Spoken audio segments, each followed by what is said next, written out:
അപ്പോൾ നമുക്ക് 2024 അതിനുശേഷം വന്ന 2025 നമുക്ക് നമ്മുടെ ഈ സംയോജന പ്രവർത്തനങ്ങൾ നമുക്ക് കണക്കിലെടുത്തുകൊണ്ട് എല്ലാവർക്കും ഹാപ്പി ന്യൂ ഇയർ ആശംസിക്കുന്നു. എന്തായാലും ഇവിടെ വന്ന്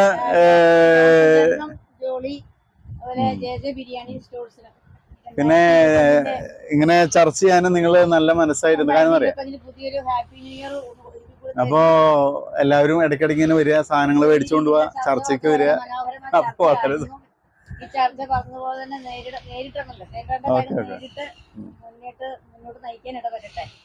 ഓക്കെ,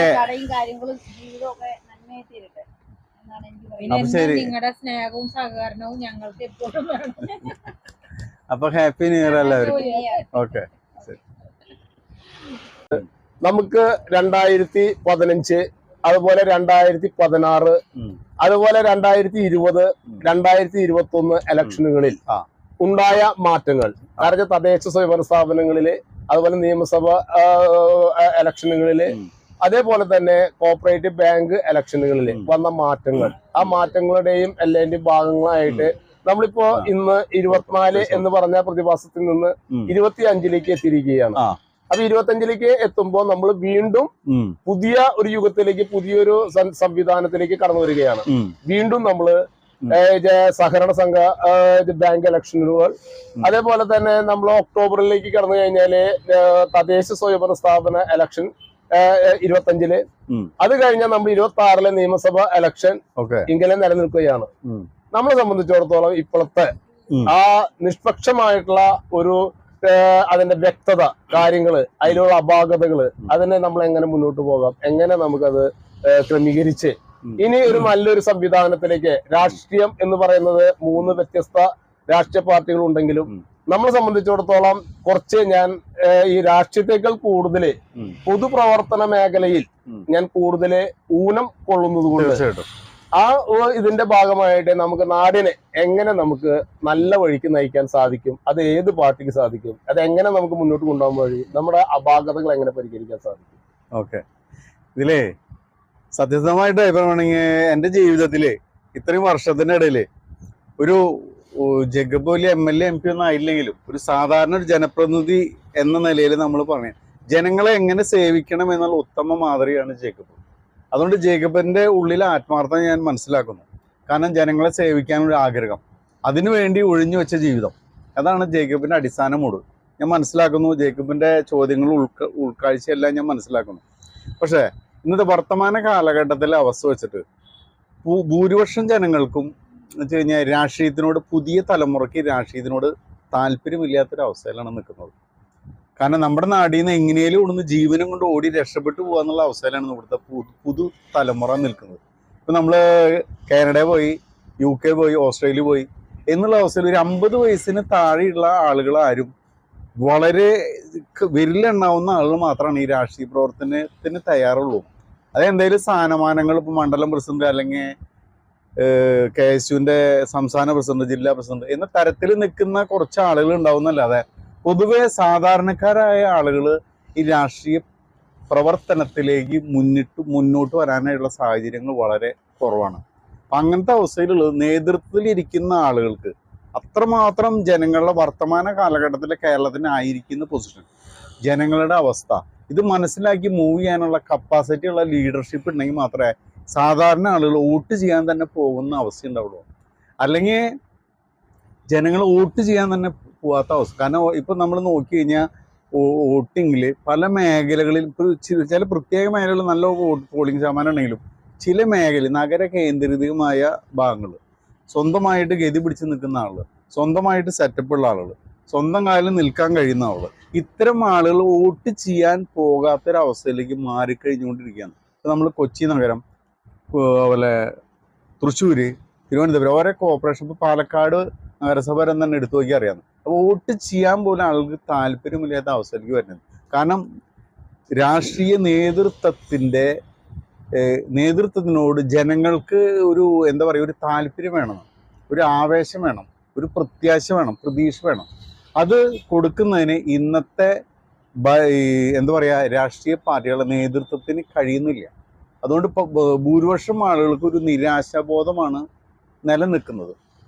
ഇനി വരുന്ന തദ്ദേശ ഭരണ തെരഞ്ഞെടുപ്പിൽ അതാത് വാർഡുകളിൽ നല്ല സ്ഥാനാർത്ഥികളുണ്ടെങ്കിൽ അവരുടെ പ്രവർത്തന ഫലമായി ഒരു പക്ഷേ ഒരു ചലനം സംഭവിച്ചേക്കാം.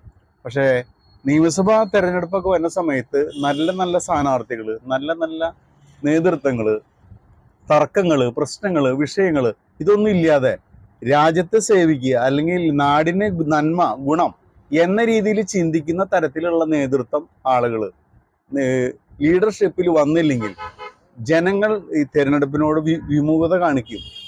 രാഷ്ട്രീയ അടിമകളായ തൊഴിലാളികളുണ്ട്. ഫിക്സഡ് ആയിട്ട് വോട്ട് ചെയ്യുന്ന ഒരു 20% UDF വോട്ട് ചെയ്യുന്നവർ, 20% LDF വോട്ട് ചെയ്യുന്നവർ, 15% BJP വോട്ട് ചെയ്യുന്നവർ, ഇത്തരം ആളുകളുണ്ടായിരിക്കും. അപ്പോൾ 50-65% വോട്ടുകൾ ഫിക്സഡ് ആയിട്ട് വരുന്നു. പക്ഷെ ബാക്കി ഈ ജനങ്ങളുടെ ഉള്ളിൽ നിന്ന് ആവേശത്തോട് വോട്ട് ചെയ്യുന്ന ആളുകളുണ്ട്.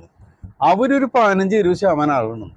അവർ വന്ന് വോട്ട് ചെയ്യുകയാണെങ്കിൽ മാത്രമേ കേരളത്തിൻ്റെ ഒരു ഭാവിക്ക് ഒരു ആവേശം അല്ലെങ്കിൽ ഒരു എന്താ പറയുക, ഒരു നന്മ എന്ന തരത്തിലേക്കുള്ള ഒരു വോട്ടിംഗ് പാറ്റേൺ ഉണ്ടാവുകയുള്ളൂ. ആ തരത്തിലേക്ക് മാറ്റം വരണമെങ്കിൽ നിലവിലുള്ള നേതൃത്വം ആത്മപരിശോധന ചെയ്തുകൊണ്ട് എല്ലാ വിഭാഗം ജനങ്ങൾക്കും ഒരു ആവേശം ഉണ്ടാവുന്ന തരത്തിലേക്ക് ജനങ്ങളെ സജ്ജമാക്കാനുള്ള പ്രവർത്തനം അവർ നടത്തണം. ഒരു എക്സാമ്പിൾ, ഒരു നേതാവ് വരികയാണ്, ആ നേതാവിൻ്റെ കൂടെ ഒരു 10-500 ആൾ വന്നു. അവർ ധരിക്കുന്നത് ഇതാണ് വലിയ സംഭവം. അതല്ല, വീടുകളുടെ ഉള്ളിലേക്ക് ഇറങ്ങി ചെല്ലാൻ. ഇപ്പം നമ്മൾ ഫ്ലാറ്റുകൾ, ഒരു സാമ്പത്തികമായിട്ട് സെറ്റപ്പ് നിൽക്കുന്ന പല കുടുംബങ്ങളും വീടുകളുണ്ട്. അവരൊക്കെ മക്കളൊന്നും കൂടി ഇല്ല, നാട്ടിലില്ലെന്ന്. അപ്പോൾ ജനങ്ങളായിട്ട് ബന്ധമില്ലാത്ത ആളുകൾ, ജനങ്ങളായിട്ട് ബന്ധമില്ലാത്ത കമ്മിറ്റികൾ, ജനങ്ങളായിട്ട് ബന്ധമില്ലാത്ത നേതൃത്വം, ഇവർക്കൊരിക്കലും ജനങ്ങളുടെ പ്രശ്നങ്ങൾ മനസ്സിലാക്കാനോ അടിത്തട്ടിലെ യഥാർത്ഥ മനുഷ്യരുടെ വിഷയങ്ങളുമായി ബന്ധപ്പെട്ട് മുന്നോട്ട് പോകാൻ സാധിക്കാത്ത അവസ്ഥകളുണ്ട്.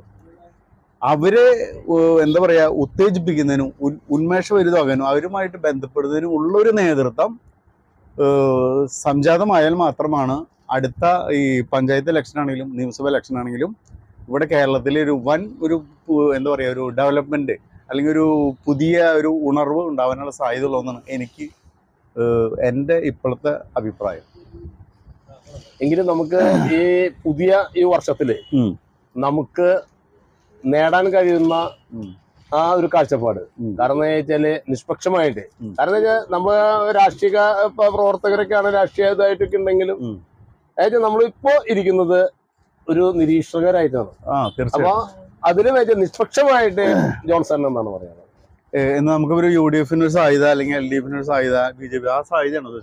ആ സാധ്യതയാണ് ഇപ്പോഴത്തെ സാഹചര്യങ്ങൾ. കാരണം എന്താ വെച്ചാൽ ഇന്ന് ചെറുപ്പക്കാര് നമ്മുടെ കേരളത്തിലില്ല.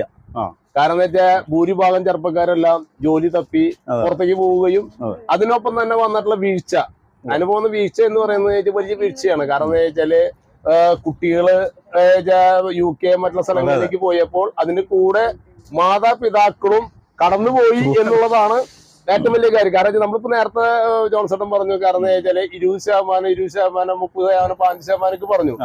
പക്ഷെ അതുപോലും ഇല്ലാത്ത ഒരു സാഹചര്യത്തിലാണ് ഇന്നിപ്പോ കേരളം നിലനിൽക്കുന്നത്. കാരണം വെച്ചാൽ കേരളത്തില് പ്രത്യേകിച്ച് ജോലി സാധ്യതകൾ കുറവാണ്. അതേപോലെ തന്നെ ബിസിനസ് മേഖലകള് കമ്മിയാണ്. ഇനി നിലനിൽക്കുന്ന GST മുതലുള്ള സംവിധാനങ്ങളിലെ ഒരുപാട് പാഴപ്പഴകൾ ജനങ്ങളെ ബാധിക്കുന്നു. അതേപോലെ തന്നെ നമ്മുടെ ഭരണത്തിന്റെയും മറ്റുള്ള കാര്യങ്ങളുടെയും അതുപോലെ തന്നെ സാമ്പത്തികത്തിന്റെയും എല്ലാം ജനങ്ങളിലേക്ക് ആകെ ക്ഷീണിതരാക്കുന്നു. അതേപോലെ തന്നെ പുതിയ സ്ഥാപനങ്ങൾ കടന്നു വരുന്നില്ല, പുതിയ കമ്പനികൾ കടന്നു വരുന്നില്ല, പുതിയ ടെക്നോളജി സ്ഥാപനങ്ങൾ മുന്നിലേക്ക് കടന്നു വരുന്നില്ല. ഇതെല്ലാം പോകുന്നത് വെച്ചാല് ലാഭവും കാര്യങ്ങളും നോക്കിക്കൊണ്ട് തമിഴ്നാട് പോലെയുള്ള മേഖലകളിലേക്ക്, മഹാരാഷ്ട്ര അതുപോലെ മറ്റുള്ള മേഖലകളിലേക്ക് ഇത് കടന്നു പോകുന്നു. കാരണം എന്ന് വെച്ചാൽ അവിടെ ചെന്ന് കഴിഞ്ഞാല് ഒരു രാഷ്ട്രീയ പാർട്ടികളുടെയും മറ്റുള്ളവരെയും ഒന്നും വേണ്ട. കാരണം അവിടെ ചെന്ന് കഴിഞ്ഞാൽ ഗവൺമെന്റ് തന്നെ പറയുന്നു, നിങ്ങൾക്ക് എത്ര HP ഉള്ള ഷെഡ് വേണം, നിങ്ങൾ എന്താണ് നടത്താൻ ഉദ്ദേശിക്കുന്നത്, അതിന് വേണ്ട എല്ലാ സൗകര്യങ്ങളും ഞങ്ങൾ തരാം, നിങ്ങളിവിടെ വന്നാൽ മതി എന്നുള്ള പൂർണ്ണ പ്രോത്സാഹനത്തിന്റെ ഭാഗമാണ് മറ്റു സ്റ്റേറ്റുകളിൽ കാണപ്പെടുന്നത്. അതെ നമ്മുടെ കേരളത്തിലാണെങ്കിലോ നമ്മളൊരു ഒരു സ്ഥാപനം തുടങ്ങാൻ വേണ്ടി അതിന്റെ തറക്കല്ലിട്ട് മതിൽ കെട്ടിക്കഴിഞ്ഞാൽ അപ്പൊ തൊട്ട് തുടങ്ങും നമ്മൾ സമരങ്ങളും കാര്യങ്ങളും സമര പരിപാടികളും. കാരണം എന്താ വെച്ചാൽ നമുക്ക് എന്താ വെച്ചാൽ ആ സ്ഥാപനം വരാൻ പാടില്ല. ഇതാണ് ഇവിടുത്തെ അവസ്ഥ വരുന്നത്.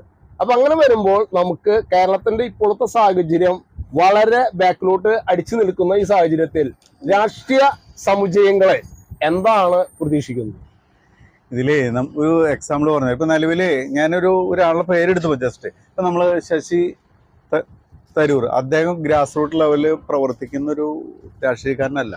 പക്ഷേ ലോക വീക്ഷണമുണ്ടെന്ന്, ഓരോ വിഷയങ്ങളും വ്യക്തമായിട്ട് പഠിച്ച് കാര്യങ്ങൾ അവതരിപ്പിക്കാൻ കഴിവുള്ളൊരു വ്യക്തിയാണെന്ന് അദ്ദേഹം. ശശി തരൂരിനെ പോലെ ലോകം അംഗീകരിക്കുന്ന വ്യക്തിത്വം, അത്തരം ആളുകൾ ശരിക്കും പറഞ്ഞാൽ കേരളത്തിൻ്റെ നേതൃത്വ നിരയിൽ വരികയാണെങ്കിൽ പുതിയ തലമുറയിലുള്ള ജനങ്ങൾക്ക്, കാരണം നമ്മൾ പഠിച്ചുകൊണ്ടിരിക്കുന്ന ആളുകൾക്ക്, ഇവിടുന്ന് വിദേശത്തേക്ക് പോകുന്ന ആളുകൾക്ക്, അത്തരം ആളുകൾക്കൊക്കെ നമ്മുടെ നാട്ടിലുള്ള പൈസ മുഴുവൻ വിദേശത്തേക്ക് പോകാതെ നമ്മുടെ നാട്ടിൽ തന്നെ അവർ നിലനിൽക്കുന്ന തരത്തിലേക്ക് വരണമെങ്കിൽ ലോകം അറിയുന്ന, ലോക വിവരമുള്ള, നമ്മുടെ നാടിനെ ഉത്തേജിപ്പിക്കാൻ കഴിയുന്ന അത്തരം ആളുകൾ നമ്മുടെ നാട്ടിൽ നേതൃത്വത്തിലേക്ക് വരണം. അങ്ങനെയൊക്കെ വരികയാണെങ്കിൽ സ്വാഭാവികമായിട്ട് പുതിയ ജനങ്ങൾ ആവേശത്തോടുകൂടി വോട്ടെടുപ്പിൽ പങ്കെടുക്കുകയും അവർ നമ്മുടെ അകന്ന് നിൽക്കുന്ന ആളുകളുണ്ട് പലരും, വോട്ട് ചെയ്യാൻ താല്പര്യമില്ലാതെ, ഒരു പ്രത്യാശ പ്രതീക്ഷയില്ലാതെ, അങ്ങനെ ഒരു അവസ്ഥയിൽ നിന്ന ആളുകളെല്ലാവരും പഴയ മുഖങ്ങൾക്ക് പകരം ഒരു പുതിയ മുഖം, പുതിയ വീക്ഷണം, പുതിയ ആശയം.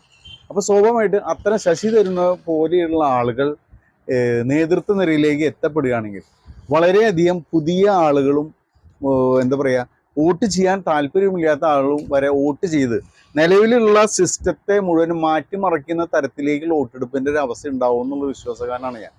കാരണം ഇപ്പം നമ്മൾ കേരളത്തിലെ ഓരോ ജില്ലയിലെ പാറ്റേൺ നോക്കിക്കഴിഞ്ഞാൽ ഇപ്പം നമുക്കറിയാം, ഒരു പ്രത്യേക ജാതി, ഒരു പ്രത്യേക മതം, അത് ഇന്ന പാർട്ടിക്ക് വോട്ട് ചെയ്യുക എന്ന തരത്തിലുള്ള ഒരു അവസ്ഥയാണ് കേരളത്തിൽ പല മണ്ഡലങ്ങളിലുള്ളത്. അതിന് വരെ ജാതിക്കും മതത്തിനും ദേശത്തിനും അതീതമായി ജനങ്ങൾ വോട്ട് ചെയ്യുന്ന തരത്തിലേക്ക് രാഷ്ട്രീയം വളരണം. കാരണം നമ്മളൊരു 30 വർഷം 40 വർഷം മുന്നത്തെ രാഷ്ട്രീയമല്ലാന്ന് ശരിക്കും പറഞ്ഞു കഴിഞ്ഞാൽ നമ്മൾ കേരളം മുന്നിലേക്ക് പല മേഖലയും മുന്നിലേക്ക് കുതിക്കുകയാണെന്ന് പറയുകയാണെങ്കിലും ശരിക്കും രാഷ്ട്രീയ രംഗത്ത് നോക്കി കഴിഞ്ഞാൽ നമ്മൾ വളരെ പുറകിലേക്ക് പോയിക്കൊണ്ടിരിക്കുന്ന അവസ്ഥയാണ്. നമ്മൾ ഉത്തരേന്ത്യക്കാരെയും മറ്റുള്ളവരെയൊക്കെ നമ്മൾ എപ്പോഴും കുറ്റം പറഞ്ഞിരുന്നു. ഇവിടെ ശരിക്കും പറഞ്ഞു കഴിഞ്ഞാൽ തെരഞ്ഞെടുപ്പ് വരുമ്പോൾ ഭരണത്തെക്കുറിച്ചുള്ള ചർച്ചകളോ വിഷയങ്ങളോ വരാതെ അനാവശ്യമായി വിവാദങ്ങളെ കുറിച്ചുള്ള ചർച്ചകളും കാര്യങ്ങളാണ് വരുന്നത്. ഭരണപരിഷ്കാരങ്ങളോ ഭരണത്തിൽ നടപ്പിലാക്കിയ വിഷയങ്ങളോ ചർച്ച ചെയ്യാതെ അനാവശ്യമായ ജാതി മതം വിഷയങ്ങൾ, നമ്മൾ ഒരിക്കലും കണക്കൂട്ടാൻ പറ്റാത്ത തരത്തിലുള്ള വിവാദങ്ങളാണ് ചർച്ച നടക്കുന്നത്. അപ്പോൾ ഇതിനൊക്കെ മാറ്റം വരണമെങ്കിൽ ശക്തനും അറിവും പ്രാപ്തിയും കഴിവുള്ള നേതാക്കൾ പരസ്യമായിട്ട് രംഗത്ത് വരികയാണെങ്കിൽ നിലവിലുള്ള സിസ്റ്റത്തെ മാറ്റിമറിച്ചുകൊണ്ട് നല്ല ഒരു ഭരണം കേരളത്തിൽ സാധ്യമാവുന്ന തരത്തിൽ ജനങ്ങളുടെ ഒരു ജനവിധി ഉണ്ടാവുമെന്ന് വിശ്വസിക്കുന്ന ആളാണ് ഞാൻ. എന്താണ് അല്ല, എന്തായാലും നമ്മൾ പറയുന്നത് വെച്ചാല് ഈ രാഷ്ട്രീയ സംവിധാനങ്ങളിലുള്ള ഒരുപാട് വീഴ്ചകൾ, കാരണം എന്ന് വെച്ചാൽ എല്ലാ പാർട്ടിയിലും ഉണ്ട്. എല്ലാ പാർട്ടികളിലും നേതൃത്വം എന്ന് പറഞ്ഞ് അണികൾക്ക് പഴുതില്ലാത്ത അവസ്ഥയാണ്. എന്നാ അണികളെ വളർത്താൻ ശ്രമിച്ചാൽ അത് അതിനേക്കാളും മോശമാകുന്ന അവസ്ഥയാണ്. എല്ലാം ഇതിൽ തന്നെയുണ്ട്, എല്ലാ പാർട്ടിയിലും ഉണ്ട്. ഇനി ഇവിടെ നിന്ന് ഒന്നും കിട്ടിയില്ലെങ്കിൽ അപ്പുറത്തേക്ക് പോവാ. ഈ സമ്പ്രദായം നമ്മൾ കണ്ടുവന്നിരുന്നത് സാധാരണ നമ്മുടെ ഗവൺമെന്റ് ജീവനക്കാരിലാണ് നമ്മളിത് കണ്ടുവന്നിരുന്നത്. കാരണം എന്ന് വെച്ചാല് ഒരു ഭരണ സംവിധാനത്തിലിരിക്കെ അവർ ചെയ്യുന്ന തെറ്റുകളെ ചൂണ്ടിക്കാണിച്ചുകൊണ്ട് അവരെ പുറത്താക്കിയാൽ അടുത്ത ആൾക്കാരെ ഏറ്റെടുത്തു. അവര് ആ സംവിധാനത്തിൽ നിൽക്കുമ്പോ അവരെ ശാസിക്കാൻ തുടങ്ങിയാൽ അപ്പൊ അവര് അപ്പുറത്തെ സംഘടനയിലേക്ക് പോയി. ആ സംഘടനയിൽ നിന്ന് അവര് ശാസിക്കാൻ തുടങ്ങിയ തിരിച്ച് ഈ സംഘടനയിലേക്ക് വരും. അങ്ങനെ പരസ്പരം മാറി നിൽക്കുന്ന സംഘടന മാറ്റാണ്. ഇതന്നെയാണ് ഇന്ന് രാഷ്ട്രീയ സംവിധാനത്തിന് കണ്ടുവരുന്നത്. കാരണം എന്ന് വെച്ചാൽ ഇവിടെ നിന്ന് എന്തെങ്കിലും പറഞ്ഞ അപ്പുറത്തേക്ക് പോയി, അപ്പുറത്തെ എന്തെങ്കിലും പറഞ്ഞ് ഇപ്പുറത്തേക്ക് പോയി, ഇപ്പുറത്തെ എന്തെങ്കിലും പറഞ്ഞ തിരിച്ച് ഇത് റൗണ്ട് അടിച്ചുകൊണ്ടിരിക്കുക. അതല്ലാതെ കണ്ട വ്യക്തിത്വത്തിന്റെ ഉടമകളായിട്ട് വരുന്ന, നല്ല സംസ്കാരത്തിന്റെ ഭാഗമായി വരുന്ന, നല്ല പൊതുപ്രവർത്തകനായി വരുന്ന, ജനങ്ങൾക്ക് കൂടുതൽ ഊനം കൊടുക്കുന്ന വ്യക്തിത്വങ്ങളെ നമ്മൾ കണ്ടുമുട്ടുന്നില്ല. അതാണ് നമ്മുടെ ഈ രാഷ്ട്രീയ സംവിധാനത്തിന്റെ ഏറ്റവും വലിയ പരാജയം. ഇതിന് ഒരു മാറ്റം വരണമെങ്കിലേ ഞാൻ എൻ്റെ വ്യക്തിപരമായിട്ട് അഭിപ്രായം പറയുകയാണെങ്കിൽ നമ്മൾ ഈ തദ്ദേശ മുനിസിപ്പൽ കോർപ്പറേഷൻ ബ്ലോക്ക് പഞ്ചായത്ത് തെരഞ്ഞെടുപ്പുകളുണ്ടല്ലോ, അതിലൊരിക്കലും രാഷ്ട്രീയ പാർട്ടികൾ മുന്നണികളായിട്ട് മത്സരിക്കരുത്. CPM, കോൺഗ്രസ്, BJP ഇങ്ങനെയുള്ള എല്ലാ രാഷ്ട്രീയ പാർട്ടികളും കേരളത്തിലെ ഈ 10,000-കണക്കിന് മണ്ഡലങ്ങളിൽ, വാർഡുകളിൽ ഒറ്റയ്ക്കൊറ്റയ്ക്ക് സ്ഥാനാർത്ഥികൾ നിർത്തി അവർ മത്സരിക്കണം. ഒരിക്കലും മുന്നണികൾ കൂട്ടുകക്ഷി സമ്പ്രദായത്തിൽ പഞ്ചായത്ത് കോർപ്പറേഷൻ തെരഞ്ഞെടുപ്പുകളിൽ മത്സരിക്കാൻ പാടില്ല. കാരണം ഓരോ ജില്ലകളിലും ഓരോ വാർഡിലും ഏതെങ്കിലും വ്യക്തികൾക്ക് കഴിവുള്ളവനുണ്ടെങ്കിൽ, മിടുക്കനുണ്ടെങ്കിൽ അവന് ആ സമയത്ത് മത്സരിക്കാൻ പറ്റും. കാരണം മുന്നണിയുടെ ഭാഗമായി ഒന്നിനും കഴിവില്ലാത്ത, ഒന്നിനും കൊള്ളാത്ത പല ആളുകളും മത്സരിച്ച് രംഗത്ത് വരുന്ന അവസ്ഥയാണ്. അതുകൊണ്ട് ഒറ്റയ്ക്ക് എല്ലാ രാഷ്ട്രീയ പാർട്ടിയും മത്സരിക്കും. പല രാഷ്ട്രീയ പാർട്ടികൾക്കും കേരളത്തിലെ ജില്ലകളിലും മണ്ഡലങ്ങളിലും വാർഡിലും മത്സരിക്കാൻ ആളില്ലാത്ത അവസ്ഥ വരുന്നു. അപ്പോൾ പുതിയ ജനറേഷൻ കഴിവുള്ള വ്യക്തികൾ, കഴിവുള്ള ആളുകൾ ഓരോ വാർഡിലും മണ്ഡലത്തിലും ജയിച്ചു വരാനുള്ള സാധ്യതകളുണ്ടെന്ന്. അതിൽ നിന്നും നല്ലൊരു നേതൃത്വം ഉടലെടുത്തു വരുന്നു. കാരണം സ്വതന്ത്രന്മാരായി ഈ നാട്ടിലും ജനങ്ങളുമായി ബന്ധപ്പെട്ട് നിൽക്കുന്ന വളരെയധികം ആളുകൾ ജില്ലാ പഞ്ചായത്തിൽ, ബ്ലോക്കിൽ, കോർപ്പറേഷനിൽ, പഞ്ചായത്ത് വാർഡുകളിൽ തെരഞ്ഞെടുത്ത് വരികയാണെങ്കിൽ രാഷ്ട്രീയത്തിന് അതീതമായി കഴിവുള്ള വ്യക്തികൾ ഈ മേഖലയിൽ കടന്നു വരികയും അതിനുശേഷം നമുക്ക് മുന്നണി തെരഞ്ഞെടുപ്പിന് ശേഷം വേണമെങ്കിൽ ഏത് തരത്തിലുള്ള മുന്നണികളിലും സംവിധാനങ്ങളൊക്കെ ഉണ്ടാക്കാം. പക്ഷെ അങ്ങനെ ഒരു സ്ഥിതിയിലേക്ക് രാഷ്ട്രീയ പാർട്ടികളും തെരഞ്ഞെടുപ്പ് കമ്മീഷനും എത്തുകയാണെങ്കിൽ പുതിയ മുഖങ്ങളും പുതിയ കഴിവുള്ള കുറേ ആളുകളെങ്കിലും പുതിയതായിട്ട് രംഗത്ത് വരുന്നെന്ന് എൻ്റെ ഒരു വിശ്വാസം. ഇത് എൻ്റെ ഒരു അഭിപ്രായമാണ്. രാഷ്ട്രീയ പാർട്ടികൾ ഈ അഭിപ്രായം എടുക്കുകയാണെങ്കിൽ വളരെ നന്നായിരിക്കും എന്ന് വിശ്വസിക്കുന്ന ആളാണ്.